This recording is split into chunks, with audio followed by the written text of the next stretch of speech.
The following story has been brought to you by StoriesToInspire.org. There's a fellow once on the bus 402 traveling from Bnei Brak to Yerushalayim. He got on the bus relatively early as it was making its way around the stops of Bnei Brak. When he gets on the bus, there are plenty of empty seats. So he took the seat right next to, when you get on, right behind the driver. He's sitting there. The bus is going around, starting to fill up. A few stops later, another fellow gets on, but this time, most of the seats were taken. And he sits down right next to him, so this fellow's sitting by the window right behind the driver, and this fellow is sitting right behind the driver next to him in the aisle seat. A few stops later, one of the last stops in Bnei Brak, the bus stops, and a fellow gets on the bus. This fellow, you can see right away, he's a successful person, dressed impeccably, groomed, coiffed, and he gets on the bus. He comes to the driver, takes out his money, asks the driver how much it cost, and he pays the driver. Takes his change, and he goes to sit down in his seat, and the bus continues on. A few minutes later, the fellow comes up to the driver and says, "Nahag, slicha, driver, I think you did not give me back the correct amount of change." He says, "Of course I did." He says, "No, you didn't. I gave you a 100 shekel bill. You only gave me change for a 50 shekel bill. You owe me another 50 shekel. So the driver says, "Listen here, mister. Whenever I give back the change, I am very, very careful. Because I know if there's any mistakes, it's coming out of my pocket. And I work very hard for my money.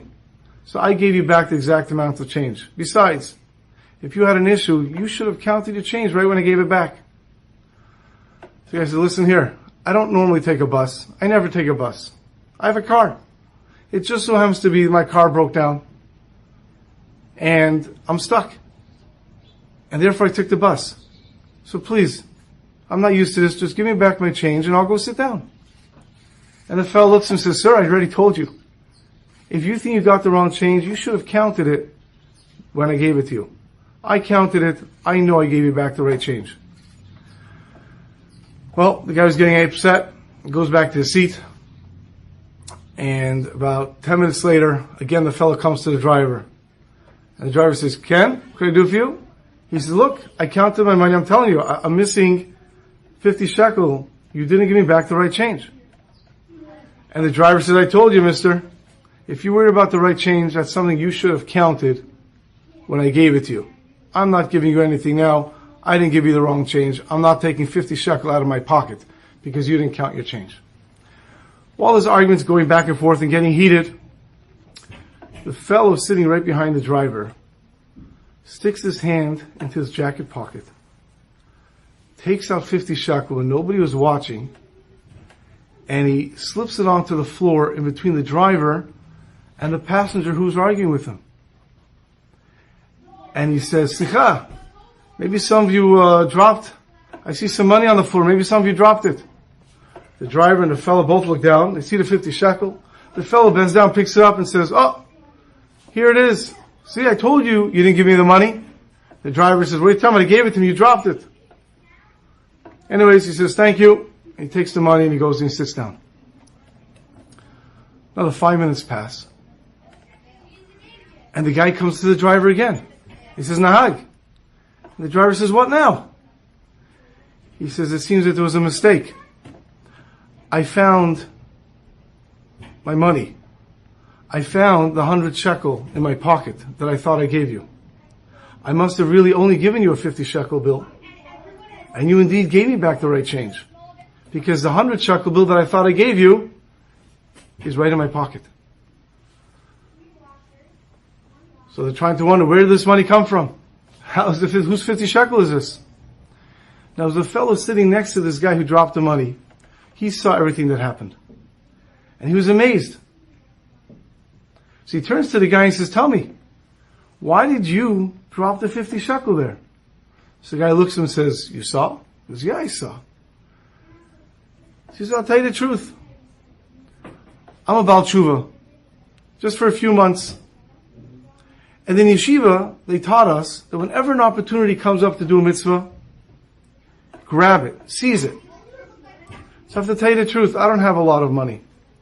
I was saving up for a little while so I can buy my wife a present. I saved up 50 shekel, which is a lot of money for me. And I'm going now to buy my wife a present with this 50 shekel. But now I see this fight going on. I see a fight between two Yidden. Two brothers are fighting. I said, this is a great opportunity to de-escalate the situation and cause peace. I'm sure my wife would appreciate that present, and so would the Rabbi Shalom. So I took out my 50 shekel and I threw it down in order to make peace. That's what he told the fellow. Now, when this passenger came up to tell the driver that it's not his money because he found his money in his pocket, this other passenger stands up and says, Rabbi, I have an announcement to make. And he says that I saw this person sitting next to me. When he saw this argument, he's put the 50 shekel on the floor, so there shouldn't be an argument. While he was saying that, the guy who actually did it said, shh, sit down, don't say that, why are you saying that? And then the guy continues, he says, this person, this is his last 50 shekel that he had. He went to buy a present for his wife. But he saw how important Shalom is, how important peace is among brothers, how important peace is among the Jews. And he's willing to give up his 50 shekel that he saved in order that there should be peace. And he doesn't even want anyone to know about it.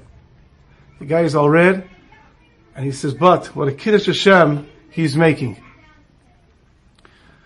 The fellow, the passenger, turns to him and says, really? You're the one who threw that 50 shekel down? He says, yeah. He says, I want you to know something. I happen to have a large company. As I told the driver before, I really don't take buses. I have my own car. It broke down, I couldn't drive it. I have to take the bus. But you really gave your last 50 shekel that you're going to use to buy your wife a present to cause Shalom? He says, yeah, I thought there'd be a bigger present for my wife. She'd be happy with that. The guy took out a checkbook. He wrote a check for 5,000 shekel. He said, here you go. Buy your wife a present for 5,000 shekel. I have heard of such people that they do such things, but I wasn't so sure they existed. Seeing that you can do something like that is amazing to me. And that is worth to me at least 5,000 shekel. Please take this and buy your wife a present. And that's what happened. You see how great it is for Shalom. But you see how also that every person has an opportunity to do great things. It doesn't matter if you're the head of the Shevet or if you're a child. HaKadosh Baruch Hu presents us all with opportunities for greatness. Let us seize it. Let us use it well. Have a ksiva taiva and a good Kibben Sh'yor. Enjoyed this story? Come again. Bring a friend. StoriesToInspire.org